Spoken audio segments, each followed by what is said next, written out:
जो बच्चियां लड़कियां अभी तक अनमैरिड हैं, मैं उन लड़कियों को भी जानती हूँ जो अभी अच्छी एज में, शादी की अच्छी एज में, लेकिन समहाउ वो कभी खुद राजी नहीं होती हैं रिश्ता करने के लिए, या उनके पेरेंट्स राजी नहीं होते हैं। कुछ लोग कहते हैं कि अब तो इसमें गुजारा ही नहीं होता। ठीक है, देखें, आप ना एक बरकत को रोक रहे हैं शादी को रोक के। यानी लड़के की जिंदगी में एक शादी से बहुत बरकत आ सकती है। दीन को प्रायोरिटी दें, मटेरियलिस्टिक लाइफ जो है साथ चलती रहेगी। देखें कि किसी की अच्छी तरबियत है, किसी की अच्छी फैमिली है, तो इन चीज़ों को कंसिडर करें और इंशाल्लाह अल्लाह ताला फिर आसानी करेगा। अस्सलाम वालेकुम रहमतुल्लाह। अच्छा, आज की जो मेरा वीडियो बनाने का मकसद है वो ये है कि मैं एक चीज़ पे सोच रही थी, बल्कि रिफ्लेक्ट भी कर रही थी, और मेरे सामने से कुछ वीडियोस गुजरी, उसमें मैं देख रही थी कि बहुत सारे पाकिस्तानी हैं वो बाहर गए। ठीक है, अभी रिसेंटली आप लोगों ने देखा होगा कि पता नहीं कितने लाख, मुझे एग्जैक्ट नंबर नहीं याद है, मैंने काफ़ी टाइम पहले ये पोस्ट देखी थी। अभी जो मैं पोस्ट देख रही हूँ, मैं देख रही हूँ कि पाकिस्तानी, रशियन, इंडोनेशियन, मले या जो भी जहाँ पे है, बहुत सी शादियाँ लड़कों की पाकिस्तान में हो रही हैं। अच्छा, फिर एक कम्युनिटी है मेरे अपने सर्कल में ही, जिन लोगों को मैं जानती हूँ। ठीक है, ये मैं उनकी बात नहीं कर रही जो मैंने आपने देखा होगा पोस्ट में प्रपोजल आ रहे होते हैं लड़कियों के। ये उन लोगों की बात कर रही हूँ जो इनको मैं पर्सनली जानती हूँ, या जो मेरे सर्कल में है, जो या रेफरेंस हैं, जो अनमैरिड हैं, जो बच्चियां लड़कियां अभी तक अनमैरिड हैं। मैं उन लड़कियों को भी जानती हूँ जो अभी अच्छी एज में, शादी की अच्छी एज में, लेकिन समहाउ वो कभी खुद राजी नहीं होती हैं रिश्ता करने के लिए, या उनके पेरेंट्स राजी नहीं होते हैं। फिर मैं उन लड़कों को भी जानती हूँ जो अभी शादी के काबिल हो चुके हैं, लेकिन वो शादियां नहीं कर रहे हैं। तो सोचने, मेरा ये वीडियो बनाने का मकसद ये है कि हम थोड़ा सा सोचें। हदीस में क्या आता है कि अगर आप सल्लल्लाहु अलैहि वसल्लम ने हमें क्या सजेस्ट किया कि अगर तुम्हारे पास कोई ऐसा लड़का या रिश्ता आता है जिसके दीन पर तुम्हें शक नहीं, तो तुम वहां रिश्ता दो। ठीक है, फिर दूसरी चीज आ जाती है रजामंदगी, लड़की की रजामंदगी। तो अगर तो बिलफर्ज हमारी बच्चियों को कोई एतराज नहीं है, मसला नहीं है, तो मेरे ख्याल में हमें इन प्रपोजल को एक्सेप्ट करना चाहिए कि हम मटेरियलिस्टिक पे बैठे रहें। ठीक है, दूसरी चीज ये, मैं ये इसके खिलाफ नहीं हूँ कि आप यानी किसी चाइनीज से शादी कर लें, या किसी रशिया की लड़की से शादी कर लें, या आउट ऑफ कंट्री शादी करें। लेकिन कहने का सिर्फ ये मकसद है कि बाकी तो नसीब भी है। ठीक है, नसीब भी है, जहाँ आपका नसीब लिखा है वहां पे भी होगा।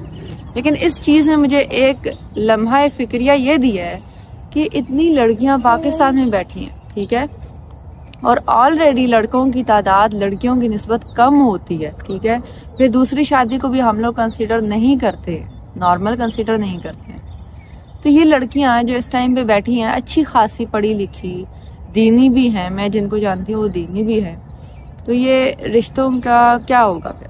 ठीक है, ये तो बेशक अल्लाह ताला मालिक है, लेकिन हमारा भी तो कोई काम है ना कि हम सोचें इन चीज़ों पे। ठीक है, तो उसमें डिफरेंट चीज़ें आ जाती हैं कि जो हमारे लड़के हैं जो वो भी ध्यान रखें, अपनी फैमिलीज में ध्यान रखें कि आपकी फैमिली में अच्छा प्रपोजल है। सबसे पहले तो हम खुद अच्छे हों। ठीक है, फिर हम अच्छा प्रपोजल भी ढूंढें कि आपकी फैमिली में कोई है तो आप उनको प्रायोरिटी दें, या आपके रेफरेंस में कहीं देखें कि आपके फादर के कोई दोस्त हो सकते, दोस्त की बेटी हो सकती है कि फलां अच्छी लड़की है, ये भी किया जा सकता है। ठीक है, फिर लड़कियों को भी थोड़ा सा देखना चाहिए, फैमिलीज को हम लोगों को भी देखना चाहिए कि हम लोगों ने अपनी जो अभी की मैंने जो एक्सपीरियंस किया है, यानी हालात की वजह से भी कुछ लोग कहते हैं कि अब तो इसमें गुजारा ही नहीं होता।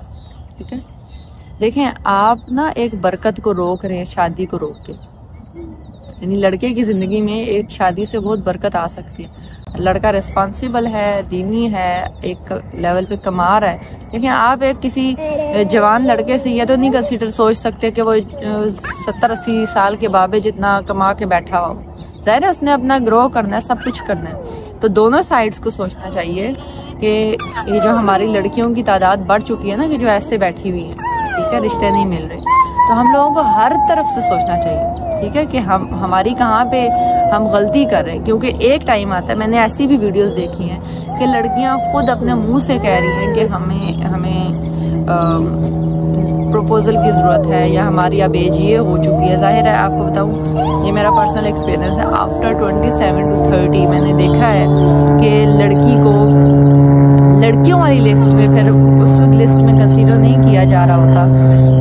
वहाँ पे उसका रिश्ता देखने जाया जाए, ठीक है। इल्ला ये कि अब माशाल्लाह से हमारे जो लड़के हैं सुभान अल्लाह वो भी 30+ के बाद शादियां करते हैं, तो इस वजह से यानी 30 के बाद 35 इस एज के ऊपर जाके शादियां करते हैं, तब से कुछ प्रपोजल कंसिडर किए जाते हैं। लेकिन इवन दो अगर किसी बड़े लड़के आदमी या लड़के की भी शादी के लिए आप जा रहे हैं तो मोस्टली प्रेफर क्या किया जाता है कि लड़की थोड़ी यंग हो, खूबसूरत, मतलब बहुत सारी चीजें हैं, ठीक है। दोनों तरफ को सोचने की जरूरत है कि हम इस मसले का हल निकालें, ठीक है।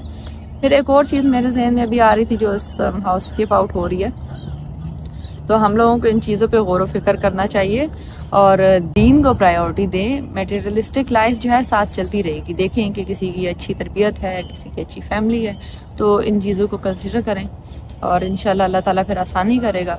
और ये इसको आपने बिल्कुल नेगेटिव नहीं लेना इस वीडियो को कि मैं कहीं पे कोई बात कर रही हूँ, बस ये एक तस्सिया है, एक ख्याल आया मेरे जहन में, तो मुझे लगता है कि मुझे इस पे बात करनी चाहिए थी, तो मैंने की। और बाकी मेरे ख्याल में हमारे बड़ों को, हमारी जनरेशन्स को इस चीज़ पे सोचना चाहिए। और हाँ, शादी मकसद नहीं है लेकिन ज़िंदगी का एक हिस्सा है, आपके लिए एक इम्पोर्टेंट फैसला है। तो जो भी करें सोच समझ के करें और इन चीज़ों को कंसिडर करें कि हम लोग क्या कर रहे हैं, ठीक है। इस स्पेसिफिक केस में या मामले में हम लोग क्या कर रहे हैं। जज़ाकल्लाह खैर। अस्सलाम वालेकुम व रहमतुल्लाहि व बरकातुहू।